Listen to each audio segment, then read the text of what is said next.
ఇప్పుడు మనం వ్యాక్సిన్ యేసుకున్న వాళ్ళ గురించి తెలుసుకున్నాం. అసలు వ్యాక్సిన్‌కి ఒకప్పుడు భయపడి యేసుకునే వాళ్ళు చాలా మందున్నారు. సో, అట్లా వ్యాక్సిన్ యేసుకొని వాళ్ళ పరిస్థితి ఏంటంటది? కోవిడ్ అటాక్ అయితదా ఖచ్చితంగా? హ్మ్. సో, వ్యాక్సిన్ ఎవరైతే వేయించుకునే ఉన్న వాళ్ళలో, వాళ్ళకి ఎఫెక్ట్ అయ్యే అవకాశం ఎక్కువుంటుందండి. ఉన్నా కూడా, వచ్చినా కూడా వాళ్ళకి సివియర్ డిసీజ్ అంటే కోవిడ్ వల్ల సివియర్ ప్రాబ్లమ్ వచ్చే అవకాశం ఎక్కువ మిగతా వాళ్ళతో. అలా అని చెప్పి వ్యాక్సిన్ వేసుకున్న ప్రతి వాళ్ళకి సివియర్ కోవిడ్ డిసీజ్ వస్తదని కాదు. బేసికల్‌గా కోవిడ్ అనేది ఇమ్యూనిటీ స్ట్రాంగ్‌గా ఉంటే మీకు జస్ట్ వచ్చి ఎళ్ళిపోతుంది. ఎవరైతే వ్యాక్సిన్ వేయించుకుంటారో వాళ్ళు కొంచెం మోర్ పొటెంట్‌గా ఉండి, ఆ వచ్చే స్ట్రెయిన్ స్ట్రాంగ్‌గా ఉన్నా, బాడీ కొంచెం వీక్‌గా ఉన్నా, అప్పుడు మీకు హెల్ప్ చేస్తుంది.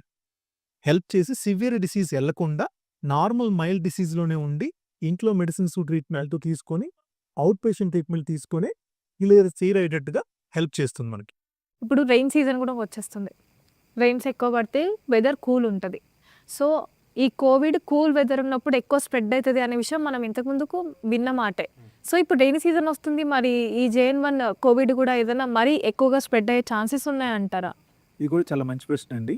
ఇప్పుడు మనకి రెయినీ సీజన్ ఆల్రెడీ స్టార్ట్ అయినట్టే. ఆల్రెడీ మనకి initial parts of rains already start అయినాయి డిఫరెంట్ పార్ట్స్ ఆఫ్ ద స్టేట్‌లో. సో, స్టార్ట్ అయినప్పుడు డెఫినిట్‌గా అదర్ వైరసెస్ ఏదైతే ఉన్నాయో సీజనల్ రెస్పిరేటరీ వైరసెస్ అంటాం. ఆ సీజనల్ రెస్పిరేటరీ వైరసెస్ స్ప్రెడ్ ఎక్కువ ఉంటుందండి. ఆ సీజనల్ రెస్పిరేటరీ వైరస్ లిస్ట్‌లోనే కోవిడ్ కూడా వస్తుంది. సో, స్పెషల్‌గా కోవిడ్ జేఎన్-1 వేరియంట్ ఫాస్ట్‌గా స్ప్రెడ్ అవుద్దా అనటం కన్నా, ఈ సీజనల్ రెస్పిరేటరీ వైరసెస్ అన్నీ స్ప్రెడ్ ఫాస్ట్‌గా ఉంటుంది. కోల్డ్ క్లైమేట్ వల్ల గానీ, because of different touch points ఎక్కువ అవ్వటం గానీ దీనివల్ల. దాంతో పాటే కోవిడ్ జేఎన్-1 వేరియంట్ కూడా మీకు స్ప్రెడ్ అనేది ఎక్కువ ఉంటుంది. అంతేగాని ఓన్లీ కోవిడ్ జేఎన్-1 వేరియంటే ఈ కోల్డ్ వల్ల స్ప్రెడ్ అవుతుంది అనుకోవడం అనేది అది అపోహే అవుతుందండి. అన్ని రెస్పిరేటరీ వైరసెస్ ఇంక్రీజ్ అవుతాయి. దాంతో పాటు కోవిడ్ గూడా మనకి ఇంక్రీజ్ అయ్యే అవకాశం ఉన్నది.